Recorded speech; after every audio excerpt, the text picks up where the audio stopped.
Друзья, всем привет! Меня зовут Виктория и добро пожаловать на мой канал. Сегодня у нас будет обзор ароматов Тома Форда и вот такого аромабокса. Хочу напомнить, что интернет-магазин Рандеву предоставляет скидку всем моим подписчикам. Я напишу где-нибудь здесь и в инфобоксе добавлю. Скидка распространяется на все товары Рандеву, даже на те, на которые уже есть скидка, она суммируется с моей. И самое главное, что покупка должна быть от 2500 рублей. Всю информацию продублирую в инфобоксе. Здесь собрано 8 известных ароматов Тома Форда.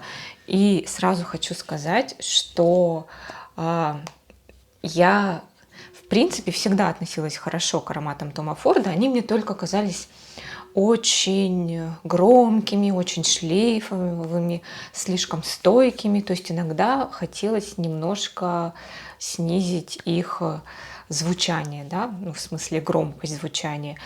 И сейчас некоторые ароматы меня переубедили, а некоторые, наоборот, еще больше утвердили в этом убеждении. Все, давайте начнем обзор.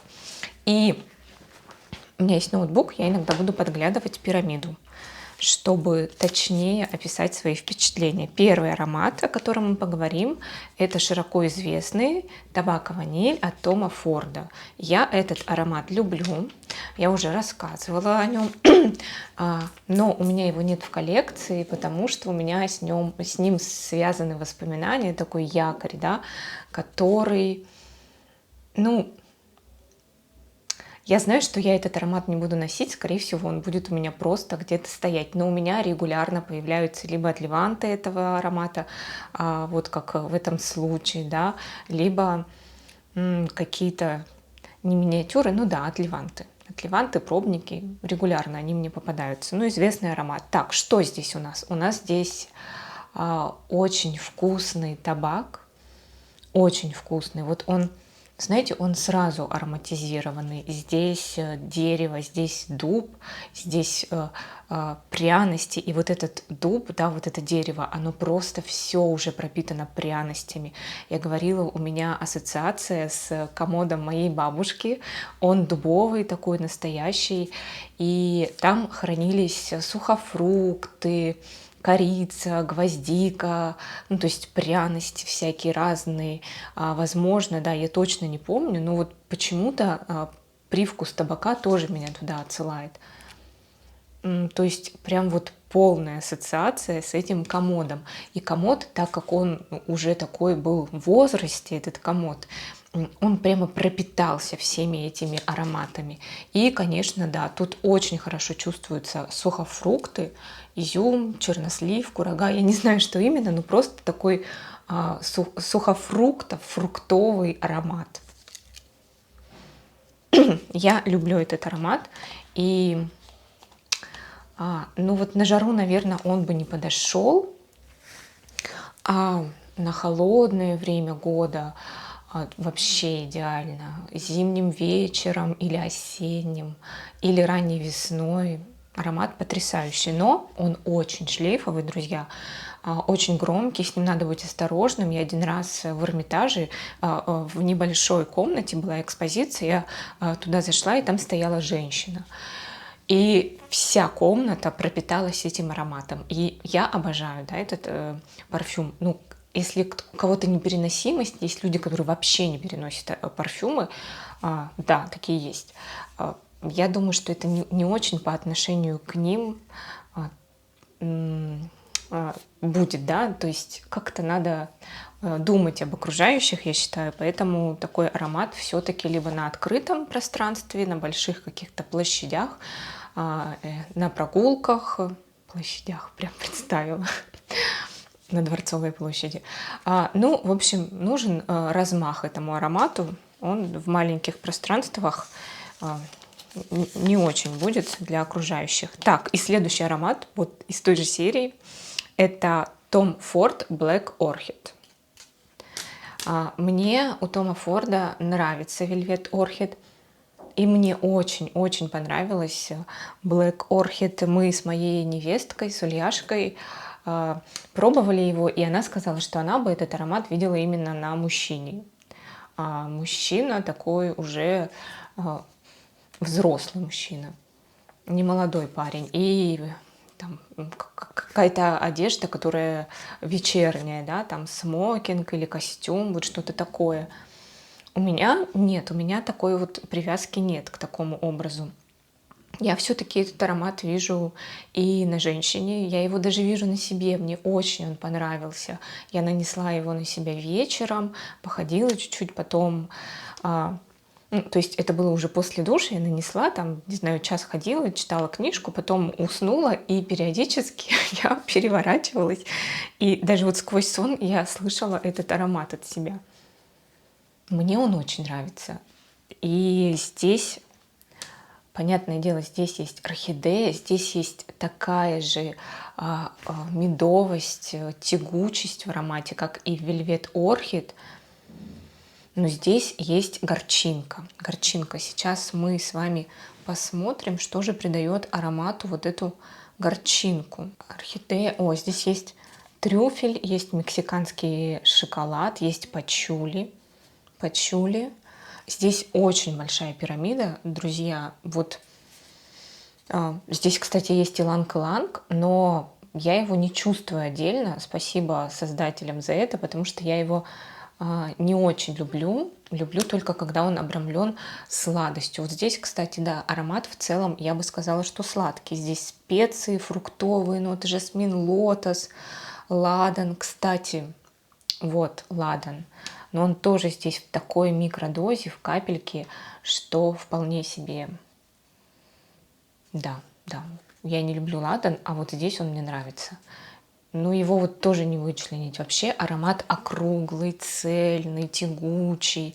Здесь не заявлен, кстати, мед, но, возможно, вот эта вот какая-то фруктовость со сладостью шоколада, вот она придает такое ощущение. Иланг-иланг, кстати, есть и в верхних, и в средних нотах.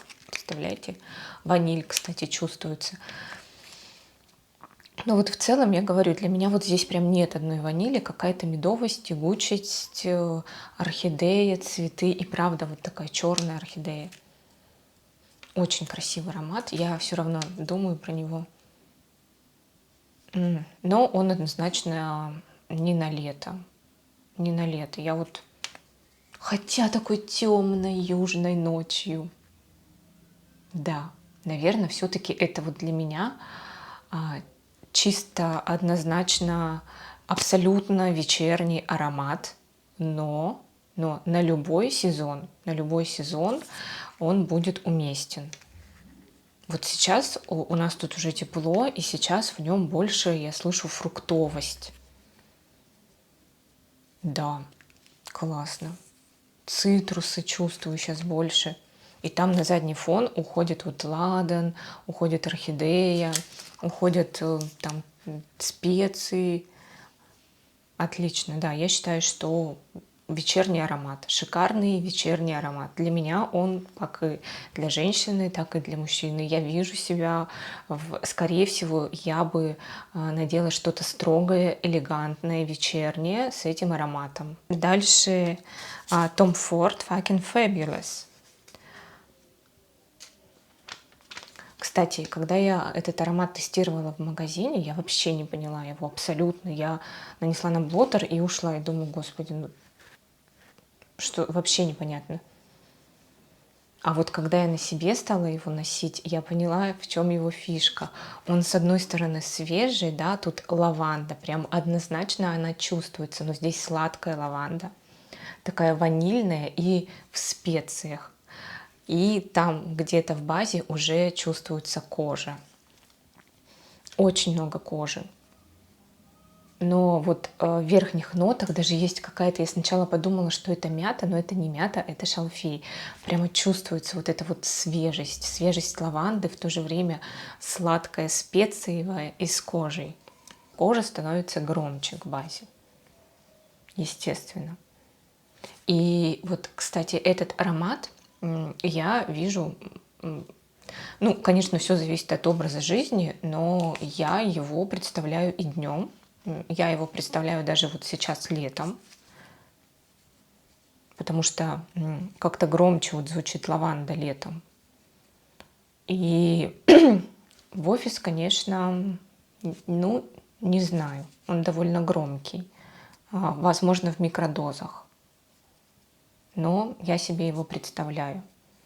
Он, не сказать, что это однозначно вечерний и только на огромных пространствах, да, я вот его все-таки, он становится тише. Он становится тише, и если там наносить чуть поменьше, да, чем обычно вы наносите, ну, и я много просто люблю аромата на себя наносить, там, на запястье, еще я люблю вот с этой стороны наносить, еще обязательно вот сюда нанести, на волосы, да, хоть это не рекомендуется на волосы, но я люблю на волосы наносить.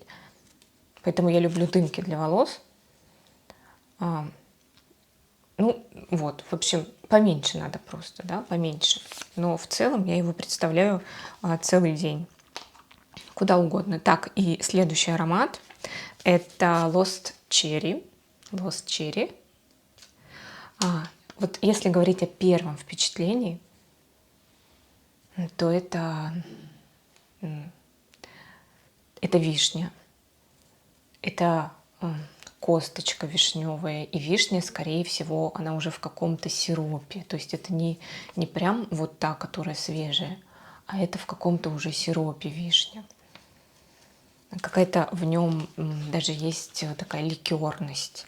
Но когда начинаешь разбирать по нотам, то, конечно, здесь чувствуется и миндаль, здесь чувствуется жасмин, здесь чувствуется аромат тоже сладкий, естественно, да. Если с сиропом ассоциация, здесь есть ваниль. Здесь есть ваниль, здесь есть бобы тонка, есть перуанский бальзам. Но это вот уже все звучит к базе. Вообще, вот это первое впечатление о том, что это прям про вишню аромат исключительно, он где-то сохраняется, это мнение может сохраниться полчаса, да, что аромат про вишню. А потом все-таки это больше такой специевый аромат. Здесь есть корица, здесь есть гвоздика, и вот перуанский бальзам, то есть и потом уже ты понимаешь, что нет, что вишня уходит, она остается там оттенком, а аромат просто специево-цветочный, и пачули есть, но вот не сказать, что они тут как-то солируют, лидируют, нет. Мне, конечно, больше всего нравится вот этот старт вишневый, вот он прям пленит. Аромат, кстати, со временем он немножко усаживается, и он громкий, он шлейфовый, но если его дозировать, то я его, в принципе, представляю и в офис даже, да. Ну, главное, что еще сезон выбрать, да, все-таки вот, наверное, он больше, да, располагает к себе зимой или холодной весной или осенью. А потом все-таки, возможно, захочется чего-то другого, да. Но этот аромат такой согревающий. И я его вполне себе представляю в любое время и в любом месте, но именно любителям сладких ароматов. Дальше у нас, так, это кожаный аромат Toscan Leather, тосканская кожа. Кстати, я когда смотрела первое такое у меня было впечатление об этом наборе, да, и делала ставки, что мне прям зайдет, что нет. И я как-то на эту кожу так думаю, ну, вряд ли, думаю, какая-нибудь она там такая окажется. Так, давайте это эксперимент. Я вам расскажу, что я сейчас чувствую, что мне прям очень нравится. И потом проверим.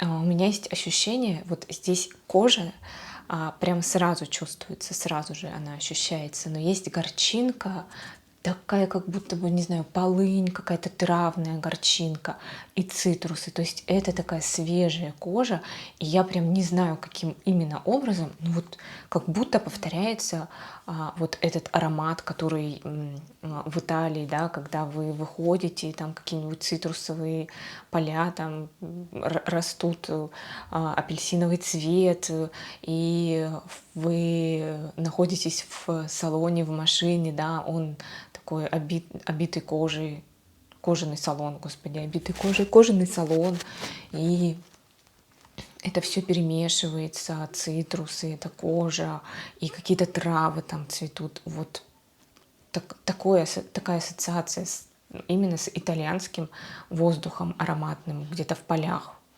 Сейчас посмотрим, что там. Чебрец. Может быть, чебрец у меня вот с этими травами. Да, да, наверное, это он. Здесь вообще малина, шафран, чебрец, алибанум, жасмин, кожа, замша, древесные ноты, амбра. Малину я вообще почти не чувствую.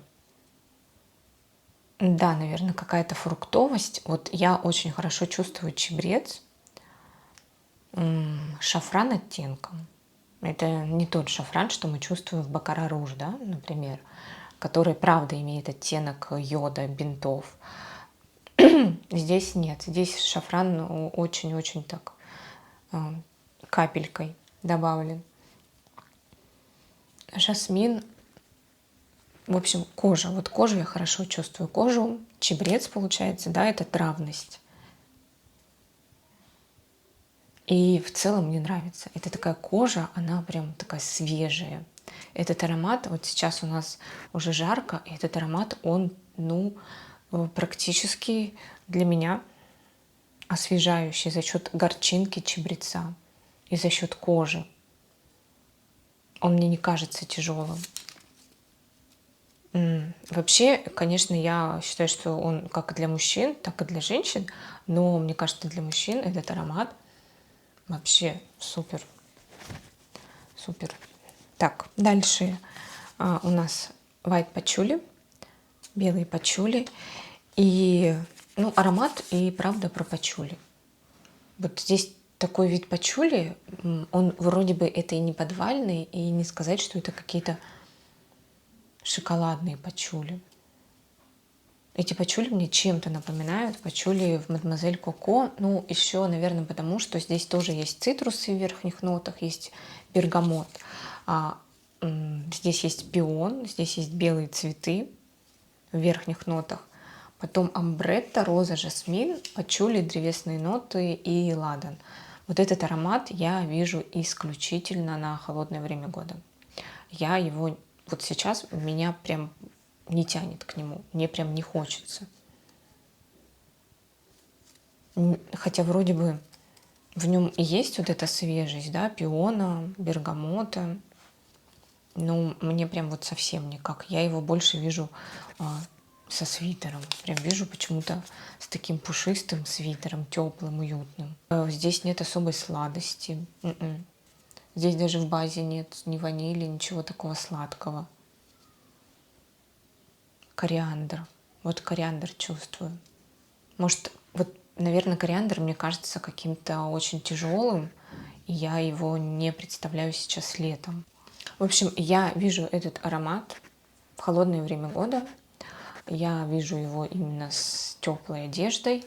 Я считаю, что, кстати, он вот не будет, да, сбивать с ног. Он, как и все Том Форды, он, конечно, и стойкий, он и шлейфовый, но он довольно деликатный.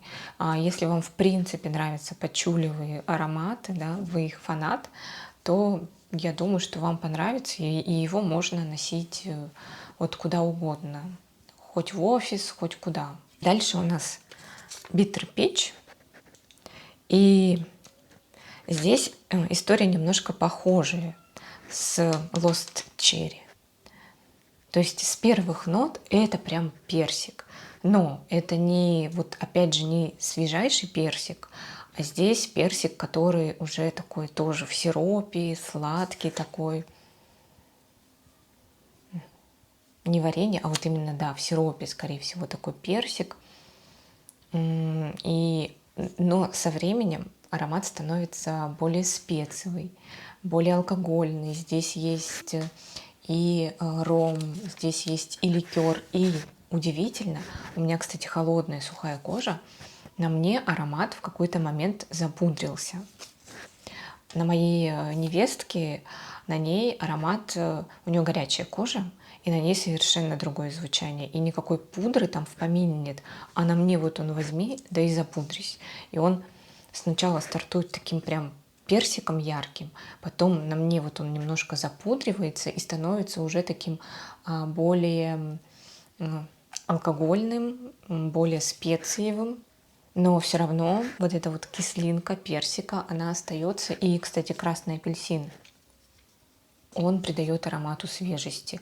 Но, как я сказала, как у меня ассоциация с Lost Cherry, он точно так же со временем персик уходит, он остается оттенком, он придает аромату свежести чуть-чуть, кислинки немножечко, но он становится таким более цветочно-специевым.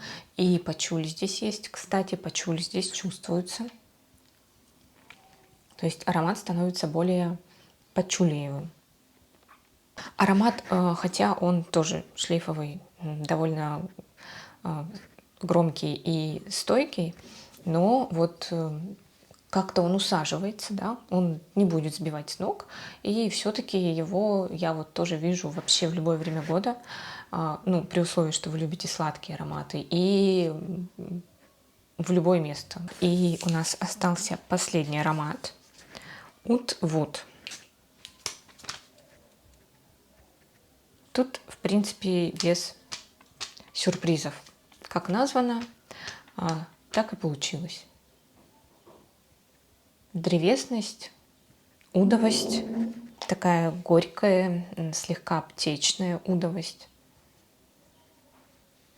Но вот что удивительно, этот аромат, в нем тоже есть какая-то свежесть, хотя я даже сейчас не понимаю, откуда она. Здесь в пирамиде Oud розовое дерево, сандал, кардамон, ваниль, сычуанский перец, ветивер, бобы тонка и амбра. Наверное, за счет вот этой удовой горчинки. Аромат какой-то такой строгий, он про какую-то солидность, стабильность, ассоциация с каким-нибудь таким кабинетом, в котором стоит дубовый стол, такие дубовые полки, кожаные кресла, и где-то там лежат сигары, книги, да, книги, такая обширная библиотека. Кабинет огромных таких размеров, знаете, да. И мебель. Ну, здесь не заявлен дуб, тут розовое дерево. Но у меня почему-то ассоциации именно с дубовой мебелью. То есть это что-то такое массивное. И здесь не заявлены цитрусы, но я вот чувствую здесь какую-то свежесть цитрусовую. И в целом аромат, хотя здесь вот есть и сычуанский перец, бобы тонка и ваниль. Но аромат, не сказать, чтобы очень сладкий. Здесь есть сандал. Сандал здесь не придает никакой молочности. Исключительно древесные оттенки. Есть и женщины, и мужчины, которые любят такие древесные ароматы, не сладкие. Ну да, наверное, это может быть и женским ароматом, да, просто на любителя. Но вот Oud, конечно, тоже на любителя. В целом аромат интересный. Мне он нравится, он меня никак не отталкивает. И я его вижу даже летом, вот сейчас. И летом, и зимой. И, наверное, надо быть осторожным, где там тесный контакт, да, маленькая дистанция в офисах, например. Если кто-то не переносит тут, я думаю, что могут быть проблемы. Вот, друзья, такой у меня получился обзор. Пишите ваши любимые ароматы Тома Форда, знакомы вы с этими или нет, как они вам, вообще как относитесь к Тому Форду. У меня лично в коллекции есть Eau de Soleil Blanc. Да, пока только этот аромат у меня есть. Но вот я думаю про черную орхидею или про Velvet Orchid, про вельветовую орхидею. Вот про эти два аромата думаю. Но я знаю, что я не буду их носить очень часто. Вот поэтому все время такая у меня дилемма: купить, но он будет стоять, либо не надо мне это. Вот так вот. Все, друзья, спасибо вам, что вы были со мной, что досмотрели это видео до конца. Ставьте палец вверх, подписывайтесь на канал. Всех целую, всем пока.